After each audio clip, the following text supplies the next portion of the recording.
3.2, update on current engineering projects. Mayor, Commissioners, thank you for having me today. I got a lot of slides. We got a lot done this year, and I'm kind of proud of that, proud of what we got accomplished. So as I'm going through here, if I skip over something you guys want me to elaborate on a little bit more, just holler at me and I can back up and we can talk about it. In FY23, we had a total budget of a little over $15.5 million, which included us with 42 projects that we were looking forward to achieving. And you know, obviously the purpose of those are improvements to real property and major maintenance projects. There's a breakdown of each individual fund that was done. That equals that 15.5 million. So just to get right into it, to start, fire station, first project to go over is a fire station roof replacement, fire station 1 roof replacement. Design was done by Roy Easley and his crew.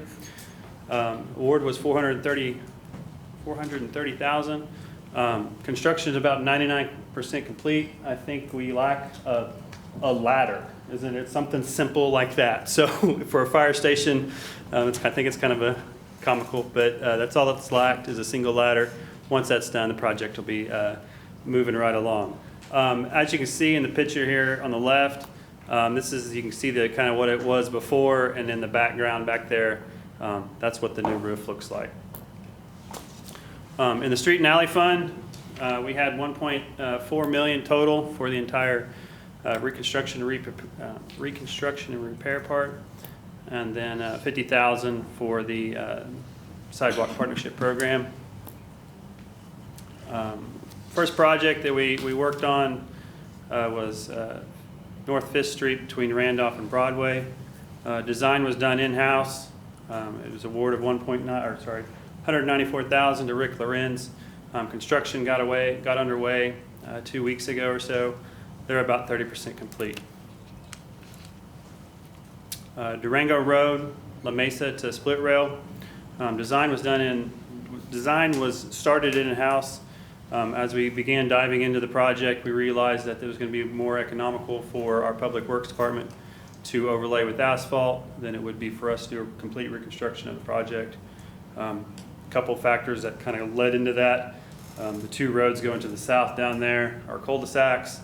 Then obviously it's a dead end going off to the west, so there was no easy way to reconstruct it completely without blockading off, I think, 30 homes or something like that. And so that's a tough struggle for us to do.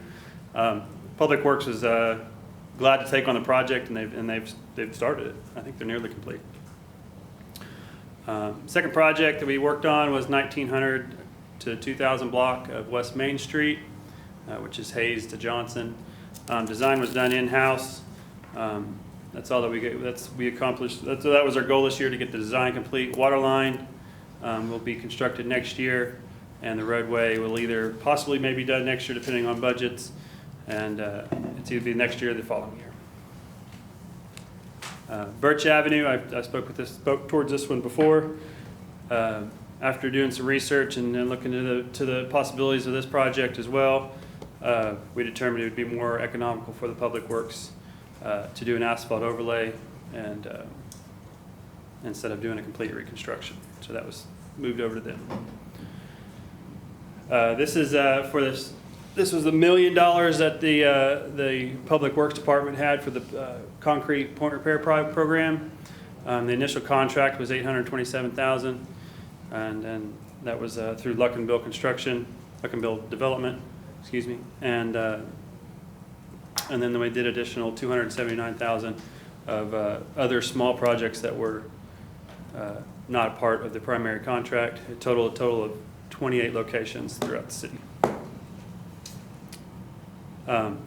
For our Sidewalk Partnership Program, which is residential and commercial projects, we awarded a total of $19,000 to J&B to relocate to do sidewalk reconstructions at 5 locations. Jared wanted me to speak to a little bit towards this, just kind of help promote it a little bit. we had 11 applications for this, and to speak towards that a little bit, this program is a 50-50 split with the residents or the commercial property owner. But through citywide, we had 11 applications, and only when it boiled down to it, 5 of those applications were willing to put up their 50%.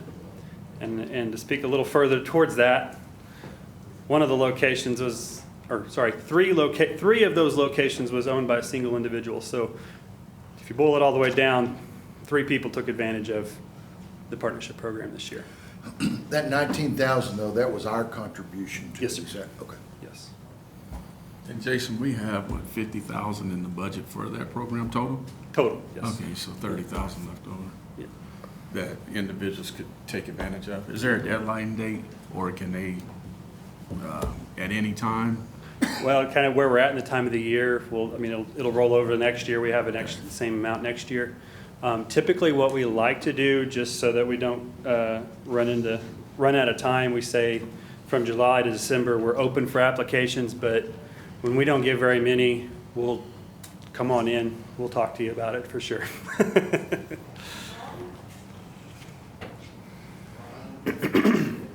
Property improvement, expansion and acquisition fund, $790,000 over the soccer complex, traffic signals, and building 400 roof replacement. Out at the soccer complex, the flat work was awarded this year for $520,000 to North End Construction. They're somewhere around 60% complete. For the parking, lighting was awarded to Byram Electric, the amount of $85,000, and they're about 50% complete. I think they're a little further along that now. I got a little bit of an update, and they're getting ready to stand up poles, so they're moving right along. Traffic signal network. This project is administrated by Michael Williams and his team over in Public Works. This project was awarded for $101,000 to Chisholm Broadband, and what this one is accomplishing is, Raleigh, I knew I'd forget the number, 34 signals to be able to talk back to the service center, basically have control over what's happening at the intersections with this connection. Service center roof replacements.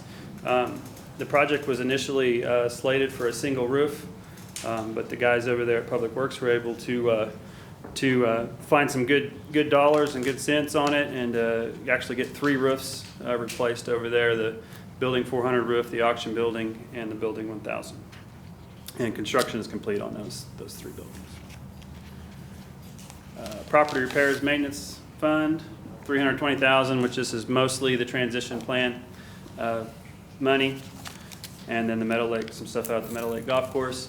The majority of this year's ADA money is going towards 10th Street sidewalks, which that's going to be the reconstruction of the 10th Street, included alongside 10th Street reconstruction between Garriott and Chestnut. And then the other part of the ADA money went to the Champlin Pool, parking and front entrance reconstruction.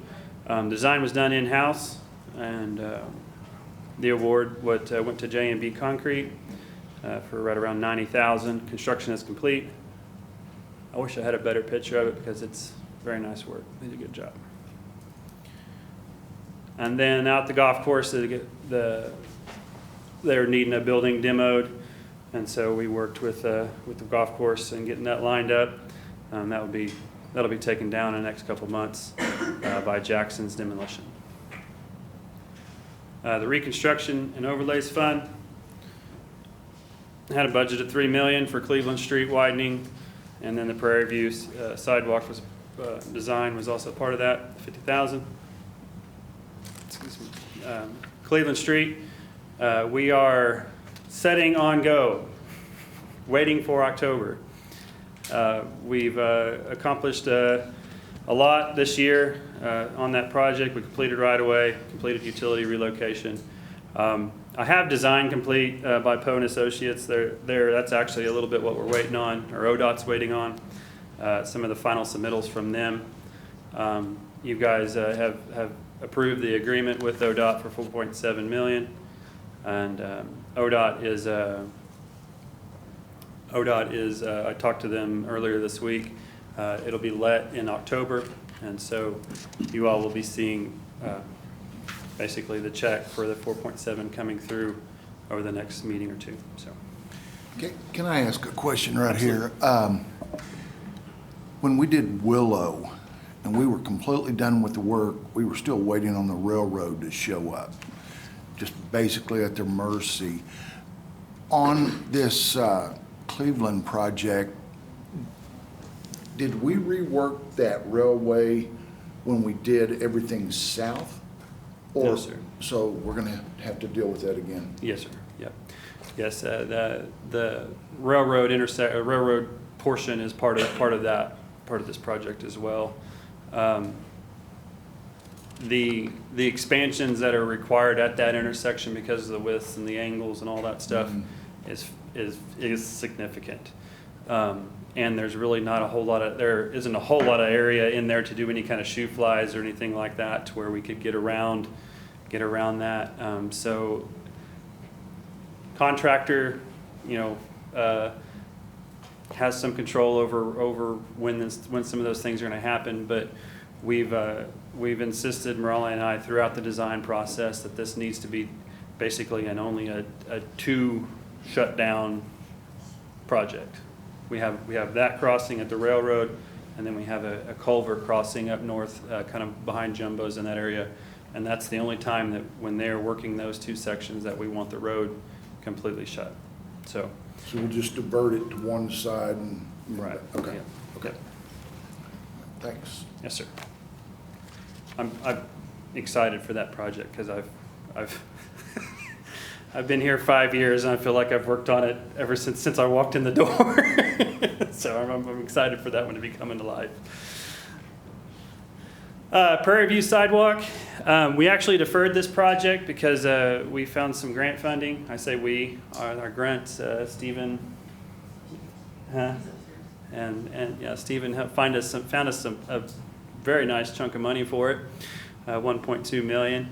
And so we've selected the firm, or we went through the process with ODOT. We've selected a firm that's gonna do the design work, and we have the pre-design meeting upcoming for that soon. So. On that Prairie View sidewalk, are we gonna need to expand the school crossing zone for that whole neighborhood? Certainly if we have a lot of children walking down that, That's kind of the primary goal of that project, is to get the sidewalks off of the edge of the road and get them back up towards there. Is that kind of what you're meaning? Oh, well, yeah, I mean, are we gonna, pretty much at the end of that neighborhood is where your first school zone is? The school zone sign, I think, or it might be around You're talking about in this area? Mount Vernon, yeah. Are we gonna take that back to that road on the right? I think it's Liberty. I'll have to look into that once that project gets kind of to design and see if that's something that's required. I honestly can't tell you that for sure. Okay. Yeah, it really hasn't been determined yet. Yeah. Okay. Yeah. But we're certainly looking into That's a it. very, yeah, Concern. very good concern. Parks budget, we had $580,000 for Kellett Park lighting, Government Springs tennis court, some flashing lights at the trail crossing, and some new sunshades at Meadow Lake North and Crossland Park. I wanted to get the picture of former Mayor Pinkerton out there at the ballpark, but I couldn't figure out how to get the video on here for you. But y'all saw the video of the lights in action out of Kellett Park. That project was $350,000, and it was done by Musco Sports Lighting, and the local contractor was Casey Lighting. Construction is complete on that. Government Springs Tennis Court resurfacing and nets. The design for this project was done in-house. And there's the after picture. They've still got a few more little items to take care of out on the courts before they're completely completed with the project. The award was for $94,000 through Hellas Construction.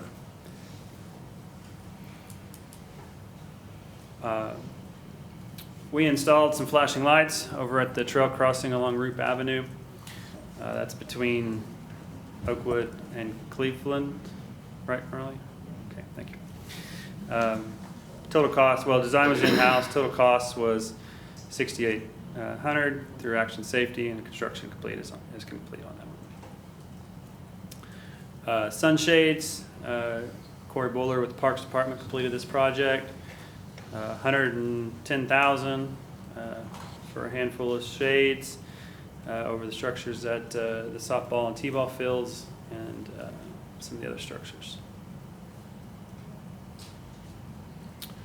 Reconstruction and overlays, $1.2 million for the 10th Street project. This project is located between Garriott and Chestnut. We've talked about it several times.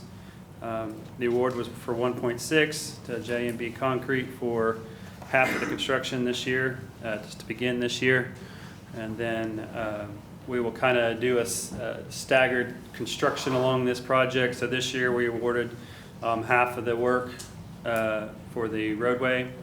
Next year we're going to award the water line reconstruction, which is actually Randolph to Chestnut. And then in FY25, we'll award the rest of the roadway construction.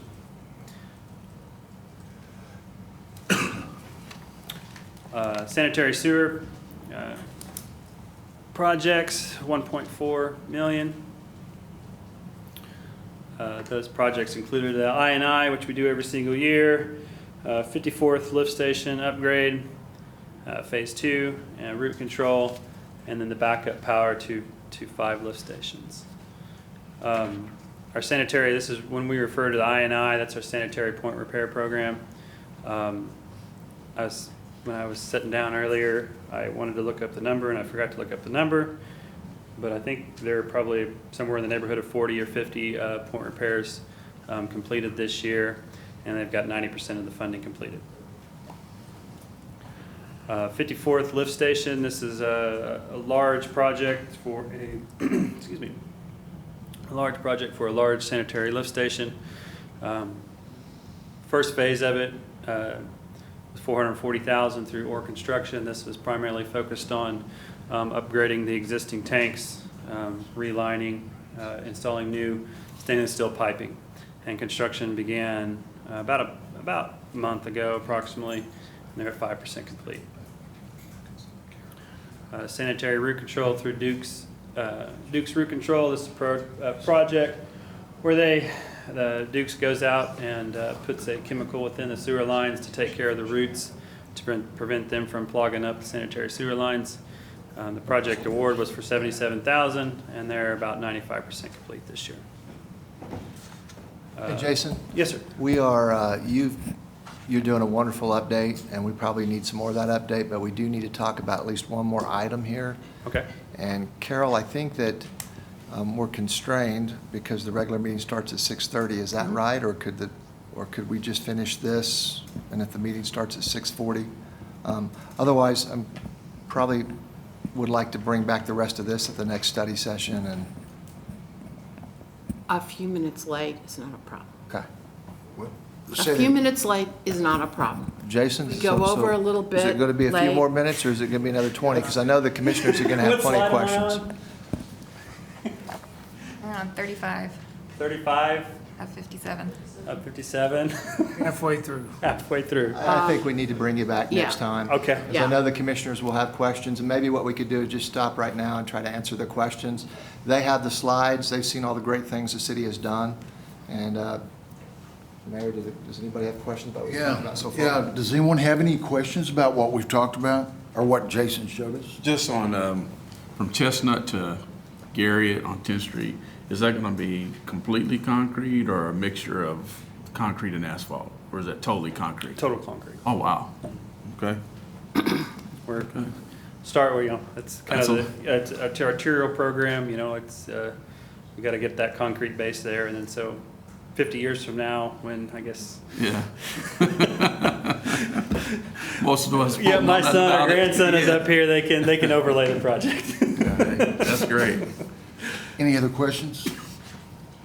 Good job. sir. That's a lot of projects. That's a lot of projects the city's Thank- managed to do. Thank you, So sir. thank y'all.